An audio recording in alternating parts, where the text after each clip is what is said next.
Coucou tout le monde, on se retrouve aujourd'hui pour vous présenter deux créations assorties donc à l'album Farmhouse Garden que je vous ai présenté donc en tuto il y a quelques jours.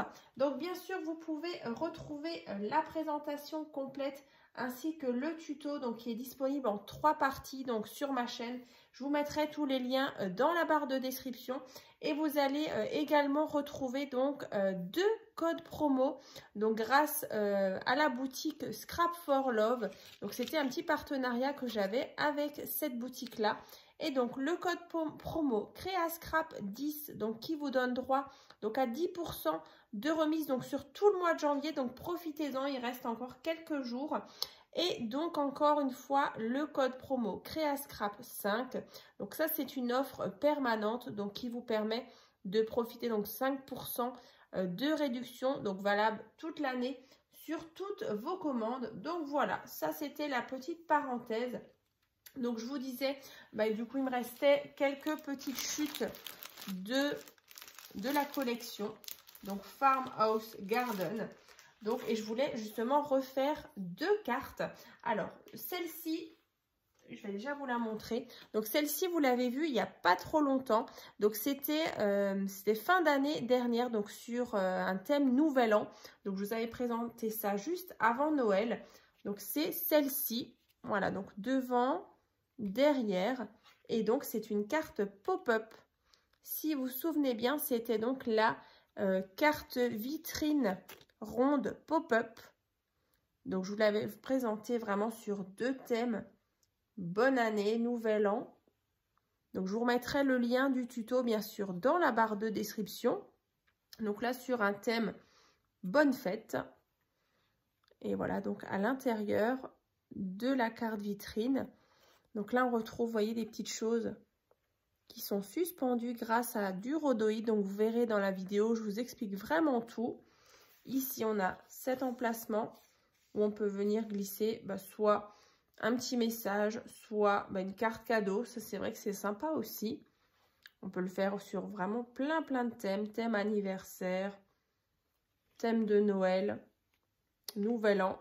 Donc voilà pour celle-ci. Donc pareil, je vous montre dans le tuto comment on réalise et comment on met le petit ruban. Voilà, donc vous verrez, c'est vraiment une carte très facile à faire et je trouve que le rendu est plutôt sympa. Donc là, vraiment, on a un ensemble. J'aime beaucoup le fond là, avec justement le bouquet de tournesol. Voilà, et donc on a celle-ci. Alors ça, c'est une carte que j'avais vue l'année dernière, justement passer plusieurs fois sur le groupe. Alors c'est vrai que le tuto, je l'ai fait il y a au moins 2 ans. Mais c'est vrai que voilà, il y a une personne qui l'avait repris et je me suis dit que ce serait sympa. Donc c'est la double slide-up card. Donc elle est pop-up. Donc là, vous voyez, un petit tamponnage. Passe une belle journée.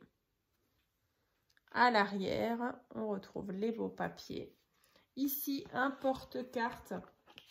Voilà, avec ici une petite carte. On a même un joli tag. Et donc, en fait, vous avez ce système-là. Alors, en fait, vous allez tout simplement tirer sur cette partie-là. Et donc là, vous voyez, vous avez 2 petites cartes comme ça qui se lèvent. Donc, c'est hyper facile à faire. Vous verrez dans le tuto. Je vous le mettrai aussi dans la barre de description. Donc, juste en dessous de la vidéo. Et après, vous avez ici un petit porte-carte où j'avais justement envie de mettre ces jolis tags et ces jolies cartes à l'intérieur. Là, de nouveau, la petite rambarde en bois. Et donc ici, vous pouvez soit mettre des petites photos, soit un petit message. Ici, on peut toujours glisser aussi des sous, un petit message. Et donc, voilà cette deuxième carte, comme ceci. Donc, j'espère en tout cas que ça vous a plu. Alors, aujourd'hui, voilà, petite vidéo assez rapide, justement pour vous montrer 2 cartes. Ça peut toujours donner des idées, mais vraiment, quand j'avais vu justement cette double slider card sur le groupe Facebook au moment des fêtes, bah, je me suis dit, ah bah ouais, c'est vraiment une carte super sympa. Et je suis sûre que bah, pour celles qui l'ont peut-être loupé, bah voilà, ça donnera des petites idées. Et celle-ci aussi que vous avez beaucoup aimé, fin d'année dernière. Je vous le montre cette fois-ci sur un thème différent. Voilà. Bah, écoutez, en tout cas, bah, je suis super contente de vous avoir présenté ces deux petites créations assorties donc au folio. Donc vraiment, hein, si vous avez envie de le réaliser, donc n'hésitez pas. Vous allez avoir bah, tous les liens et le code promo, le lien vers la boutique justement Scrap for Love. Et puis bah écoutez, on se retrouve donc très bientôt donc dans une prochaine vidéo. À très vite.